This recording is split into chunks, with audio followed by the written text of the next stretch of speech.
So good day everyone, no?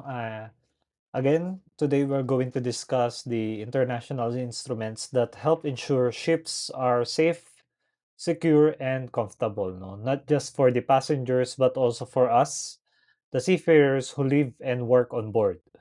These international conventions are very important because they are set to global standards we must follow as future marine officers. So, as we get along to this topic, no, maintindihan natin on how we dwell on every situation once we have on board. So for our introduction, ships operate in complex international environments, and maritime conventions ensure that safety, security, and welfare of each seafarers and passengers. So we have six key international instruments to support this goal. So first, we have the STCW 1978. It is as amended. Then the ITC of 1969, the COSWP, the ISPS, the PAL 1974 as amended, and the MLC 2006.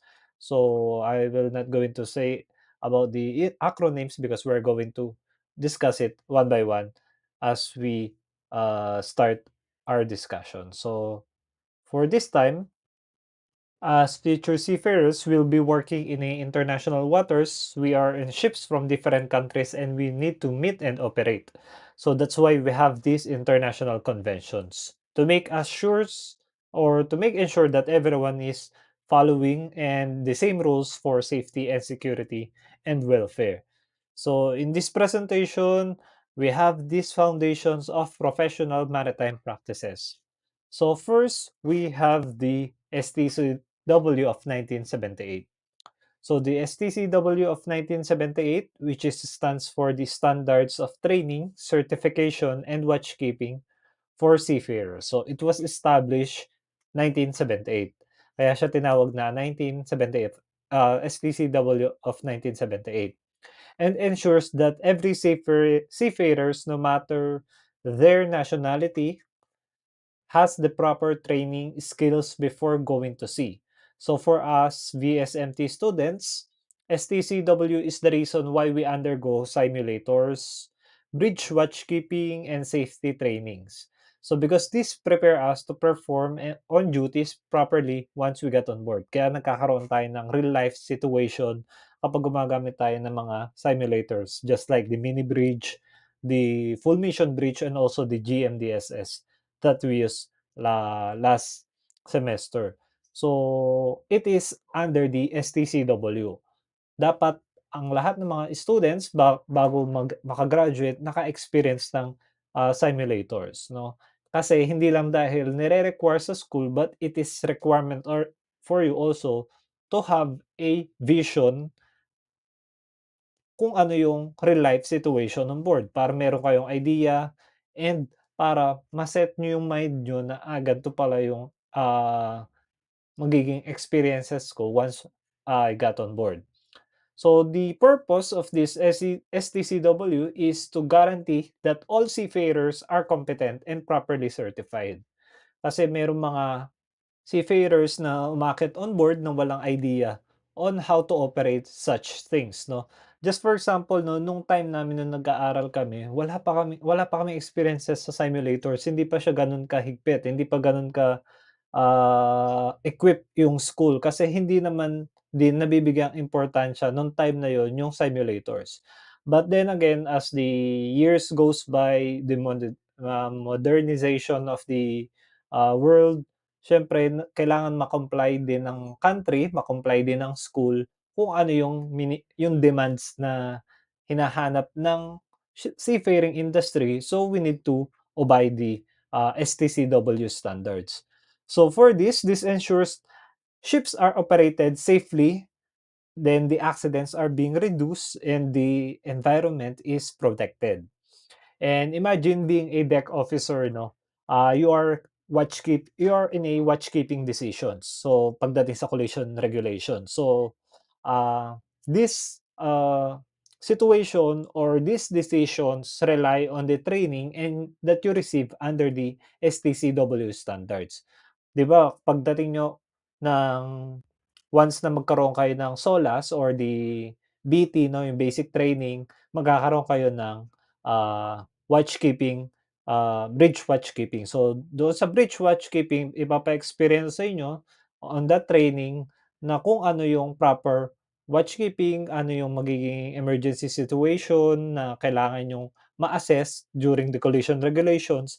So, under that, it is under the STCW standards. So, lahat ng napapaloob dun na kailangan niyong pag-aralan is dapat naka-comply siya doon sa standards ni STCW. Kasi lahat ng certification of watchkeeping and all of the trainings that we use to perform is dapat nakasunod or nakaalinsunod siya doon kay STCW. Kasi ayun yung pinaka-bible ng nating seafarers 'no, yung STCW. So with this, STCW key features is that it outlines the minimum training requirements for different ranks and duties. So hindi lang siya para sa mga officers, also for the ratings. And each crew members or each seafarers is meron tayong kailangan i-comply na trainings and certificates na dapat alinsunod din sa STCW. So different ranks and duties on board. It also includes the rest hours regulations to avoid fatigue. Kasi siyempre alam naman natin na we are working at sea and doon din tayo nakatira kasi nga sa vessel tayo nakatira, hindi naman porket OFW tayo, no, we are considering ourselves OFW, but still we are living and working on the same uh, location, no, which is the vessel. So dapat nape-perform din yung rest hours, yung pahinga natin 'no. Kasi imagine, katulad sa mga land-based na trabaho, once you finish working from the office or work, puwede ka na magpahinga, nasa bahay ka na. Pero dito sa barko kasi, once na natapos yung trabaho niyo, parang nandun pa rin kayo sa site na pinagtatrabahuhan niyo. Parang nandun pa rin yung trabaho, parang hindi nawawala. So, anytime puwede kayong tawagan, anytime puwede kayong mag-start of work, and with that nava-violate minsan yung ating rest hours. So, si STCW, it ensures that the rest hours regulations para ma-avoid yung fatigue on each or on the crew members 'no, on each seafarers. So, to make sure uh, regular revalidation of certificates, to make sure that the seafarers stay updated with modern ship operations.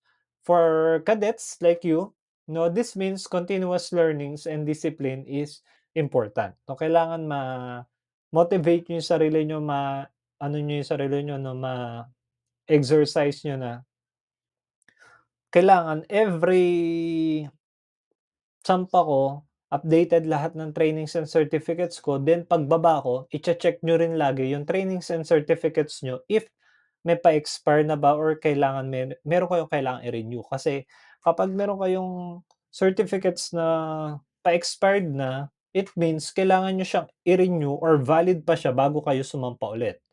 Or kasi baka mamaya maabutan kayo ng expiration on board, which is magkakaroon ng violation yung barko niyo kasi expired na. "Sir, nung sumampa ako hindi pa siya expired, pero once na nasa barko ako, kung 9 months yung kontrata ko, mag-e-expired siya na nasa barko ko." So, dapat bago pa dumating kayo sa point na yon, maunahan niyo na dapat ma-renew niyo yung certificates niyo once you are in a land 'no, para maiwasan yung gano'ng situation. Magkaroon pa ng penalty yung barko dahil sa negligence na nagawa niyo. So, with that dapat, you are responsible on your paper. Then pagdating sa ating contribution to safety 'no, because of the STCW, seafarers become competent in navigation. 'No, kasi nagiging competent yung mga seafarers because we exercise, because of the trainings, because of the certificates na once we pass the trainings, bibigyan tayong certificates. Because of that, we are competent and qualified tayo to perform the duties. No, seafarers become competent in navigation, cargo handling. So pagdating naman sa COSWP purpose, it promotes the culture of safety and accident prevention and ensures crew understand the safe working procedures. So pagdating dito, it promotes a safety culture on board. It ensures everyone understands how to do their job safely and how to look out for one another. Just for example, being for entering a confined space, no? The COSWP explains the step-by-step procedures or precautions to avoid accidents. No, once we are in a situation in which we are going to enter in a uh, enclosed spaces, no, hindi lang sarili nyo dapat yung tinitingnan nyo. You are looking also for the life of the person behind you. Titingnan nyo din yung kasama nyo pagdating sa mga ganong situation. Because on board, you are working as a team, no? Hindi lang sarili nyo yung binabantayan nyo. Pagdating naman sa key provisions, no, the code covers safe access to ships, use of PPE. No? PPE stands for the personal protective equipment, and the working, for example, the working aloft, manual handling or lifting gear operation, and proper housekeeping. It also provides instruction for drills and emergency preparedness. No, that is the key features of the or key provisions of the COSWP. Pagdating naman sa safety, ano nga ba yung contribution ni COSWP? So it reduces the workplace accidents and injuries and promotes proactive safety awareness and hazard control. No? So by following this, seafarers avoid common shipboard injuries. Just for example, no, yung simpleng madudulas ka lang, no, or mapapatid ka, or yung malalaglag ka kasi common on board, common on board experience, no, hindi ka nakatingin sa dinadaanan mo. But with proper safety habits that they can prevent it, safety becomes a shared responsibility, no? Kung lagi niyong i-exercise yung awareness pagdating sa trabaho, magiging habit niyo na siya. And again, yung trabaho on board is paulit-ulit lang. Hindi siya mahirap gawin. Ang kailangan niyo lang gawin is gawin siya with a safe uh, working condition, no? Hindi yung trabaho lang kayo ng trabaho, but then again, you are also thinking about your safety on board the vessel. So, the contribution to comfort naman of the COSWP, a clean and safe workplace helps prevent, feel comfortable and focused. And when the crew follows proper housekeeping and safety procedures, like the onboard becomes more organized and less stressful. And at pagdating dito, darating ang topic na dapat meron kayong ah, good teamwork. And that teamwork is nagsisimula sa inyong leader, no? The leader must know how to handle his people pagdating sa teamwork, no? Dapat alam niya kung sino yung dapat i-delegate for a certain task, who is well experienced and who is not more experienced, no? Para maiwasan yung mga disgrasya na gaganap. Just for example, kayo mga cadets, no, once you are first time on board, syempre kapag kayo ay papatrabahuin on the deck, no, again, the chief officer ensures that you are properly supervised by the bosun, no, to instruct or to look after you, no, pagdating sa tinatrabaho nyo, kasi they know and they are aware that you are first time on board, and you don't know how to dwell on such work related on board. Kaya pagdating doon is they are trying to supervise you para maging aware kayo sa mga trabahong gagawin nyo on board. And the IS, that is the COSWP. Then next we have the COS, the ISPS overview. So the ISPS, stands for the International Ship and Port Facility Security Code, established in 2004. It focuses on the security to prevent unlawful acts like the terrorism.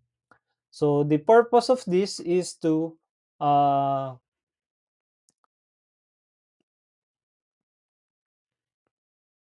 by the way, bago tayo mapunta sa purpose, no, ISPS was created after the 9/11 attacks to strengthen the maritime security. If you are not aware about the 9/11, you can search the September 11, which has happened in United States, in New York City, the World Trade Center, no?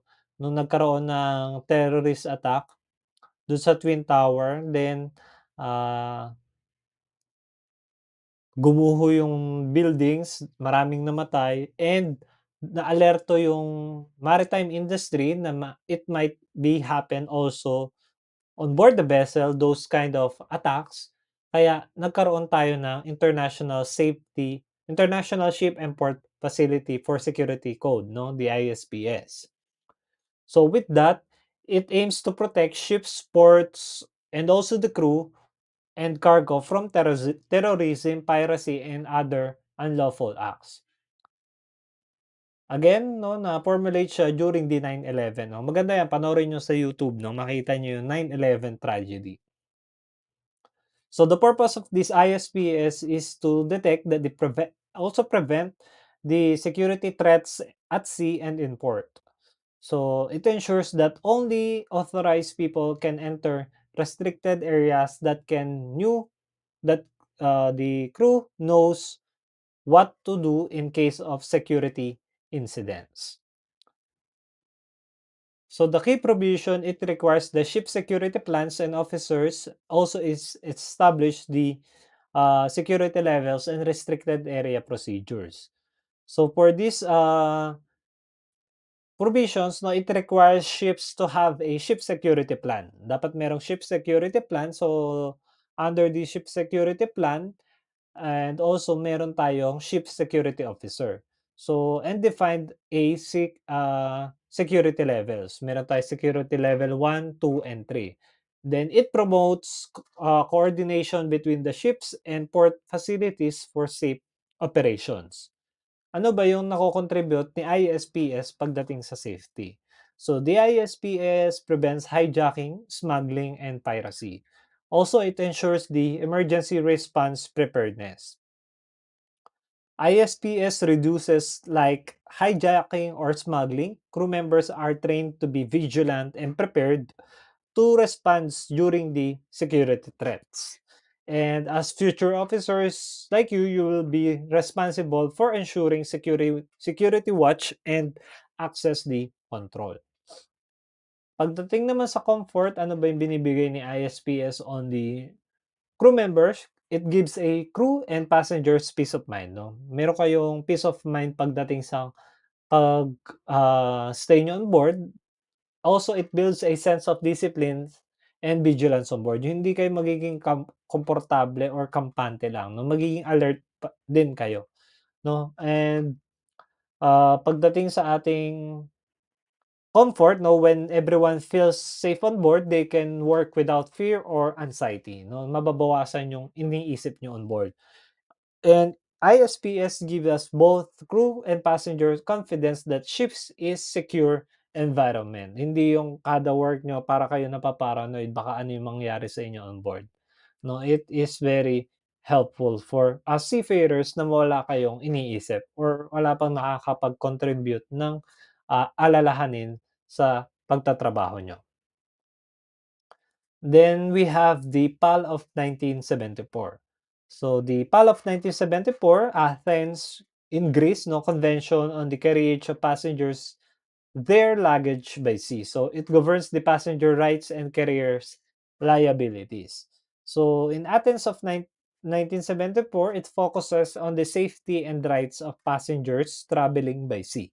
Ito naman yung mga passengers, no? And crew members na nagta-travel by sea, it holds the ship owners accountable if the passengers are injured or lost their belongings during the voyage. Para magkaroon ng masasabi natin na sino yung sisisihin kapag nawala yung gamit mo on board, no? Parang kasi siyempre sa eroplano may gano'n. So dapat meron din sa dagat. No, if passengers are injured or lost their belongings during the voyage. So ano ba yung purpose ni PAL?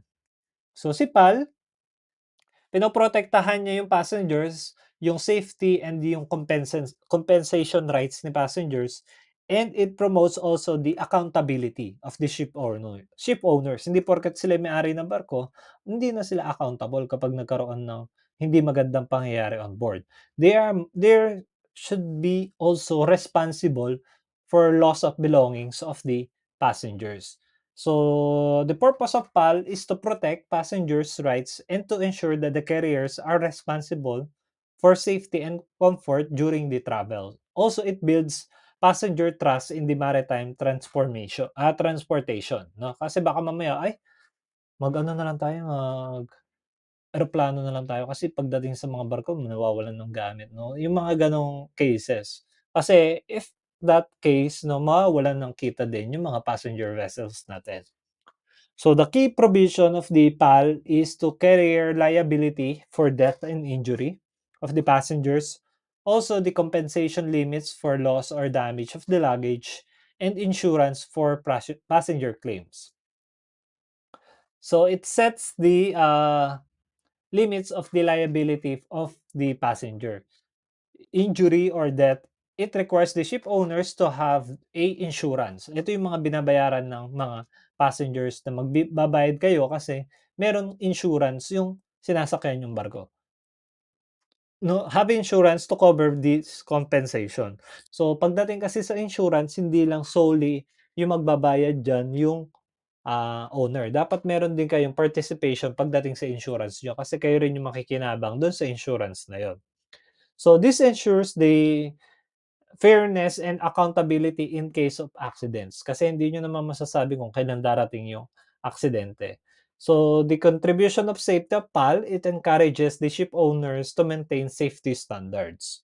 Also promotes emergency preparedness for passenger ships, no? The ship owners can also held liable for the accident and encouraged to maintain a strict safety standards and provide proper life-saving equipment on board for all the passengers, 'no? Kasi siyempre sa'yo barko 'yan and you are liable and you are accountable on all of the passengers na sasampa sa barko mo. So, pagdating naman sa comfort, when passengers know how their safety and belongings are being protected, they feel secure and they can enjoy and being comfortable during or the whole voyage, no? For crew, it also means by maintaining good service and emergency readiness and being prepared in all different kinds of the accidents. So that is the purpose of the PAL. Pagdating naman sa ating MLC 'no, it is known as the Bill of Rights of the Seafarer. Kapag meron kayong mga problema, kung sa tingin niyo ay natatapakan na yung pagiging, rights niyo bilang isang seafarers, you can overlook or you can check the MLC. It consolidates over 60 maritime labor conventions and the, MLC is also called as the Seafarers Bill of Rights because it combines all previous labor conventions into one. No, it sets the global standard for fair treatment of each seafarers. Ano nga ba yung purpose ni MLC? Si MLC ni-ensures niya na seafarers work under safe, fair, and humane condition. No? Pag sinabi humane, makataong condition. No, it's all about the dignity and ensuring that we are treated not just a workers but also we are treating as a human beings uh with rights and needs, no? Kasi minsan, no, kahit na sabihin natin na pinapasahod tayo ng malaki, but then again we are also human and we are working and that work is not for free, kaya dapat tinatrato pa rin tayo ng tama. No. The key provision of the MLC, it covers the employment contracts, working hours, accommodation, food quality, and healthcare, and repatriation or yung pag-uwi nyo sa Pilipinas, no? For BSMT students like you, this means your welfare on board is being protected once you join in your first vessel, no? I-check nyo yan bago kayo sumampa on board. Ano ba yung rights and ano ba yung kailangan nyong malaman pagdating sa MLC. And MLC also contributes to safety, no? When the seafarers are healthy and rested, they perform their duties more safely. hindi yung pagod ka, nagtatrabaho ka, and fatigue and stress are being reduced. So which helps prevent accidents during the navigation or cargo operation.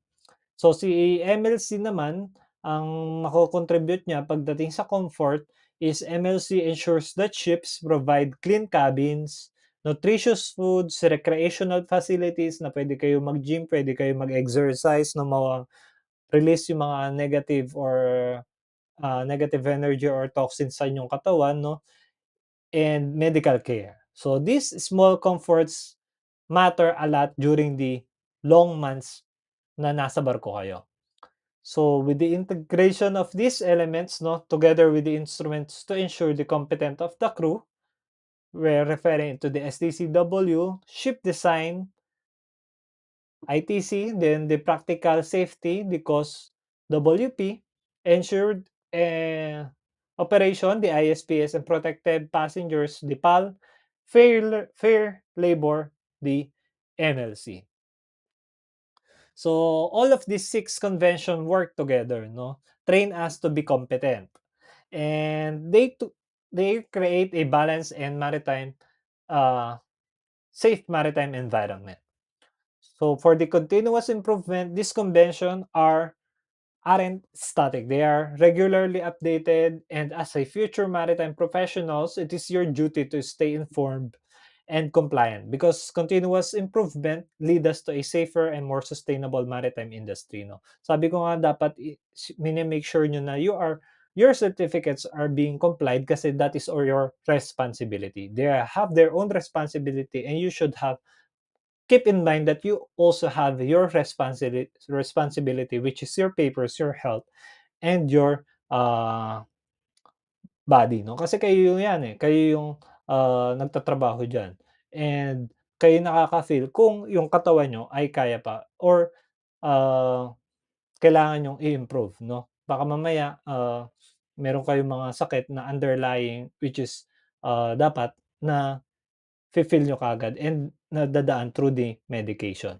So to sum up, no, safety, security, and comfort on board ships are achieved through cooperation, compliance, and care. No, this international instrument exists to protect us both life and maritime environment. And as future deck officers like you, it is your responsibility to uphold these standards every time we sail on board ships. So again, no, that is the end of the week 13 and you can have your break and we are going to continue with our next topic for our week 14. So again, no, take a break, have a 15 minutes break, then don't you don't need to mag-log out, no, just stay on the uh